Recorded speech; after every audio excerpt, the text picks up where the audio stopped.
L'affaire Philippe Maurice est bien sûr à considérer comme exceptionnelle. Mais lassés de toutes ces polémiques qui éclaboussent leur profession, certains syndics cherchent à redorer leur blason et misent sur la transparence.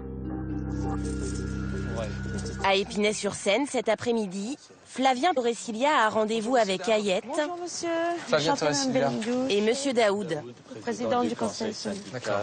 La copropriété veut se séparer du cabinet de gestion qui leur a facturé 48 000 € d'honoraires.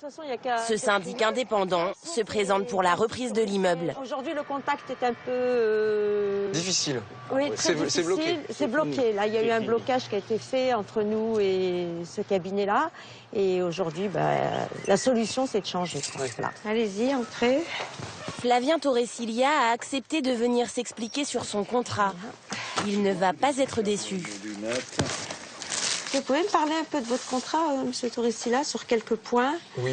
Sur l'Assemblée Générale, c'est de quelle heure à quelle heure C'est aux heures ouvrables. En dehors des heures ouvrables, vous facturez. Je suis facturé moi. Ouais. Mais pas tout ce qui est la préparation de l'Assemblée Générale. D'accord. Vous venez seul à l'Assemblée Générale, vous ne comptez pas d'assistant?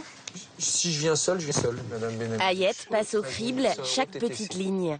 Le rendez-vous prend vite la forme d'un interrogatoire. La photocopie, elle a combien chez vous? Elle est à 18 centimes. TC. TTC. Ensuite, vous faites une mise en demeure au bout de combien de temps? Je la fais au bout de 50 jours, on va dire. Par contre, nous, lorsqu'on se déplace chez vous, vous pouvez nous accorder une heure ou ça ne vous pose pas de problème. Vous n'allez pas nous la facturer.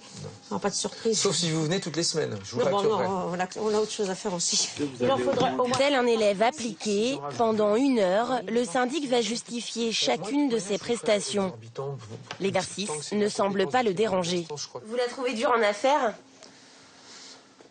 Un peu, mais c'est normal, elle fait attention aux deniers de la copropriété. Mais en même temps, moi, j'ai des tarifs concurrentiels, donc ils sont ajustés et je veux pas non plus faire n'importe quoi parce qu'après, on n'est pas une association, on est une entreprise, on a vocation à payer nos salariés, à réaliser un chiffre d'affaires et des bénéfices. Donc voilà. On sait à quoi s'en tenir, tout simplement. Quand on le lit, il n'y a pas cherché à midi à 14h, quoi. C'était clair. On fait l'effort d'essayer de bien travailler pour toutes nos copropriétés. Voilà, tout à fait, je suis d'accord avec vous. C'est à vous de faire l'effort.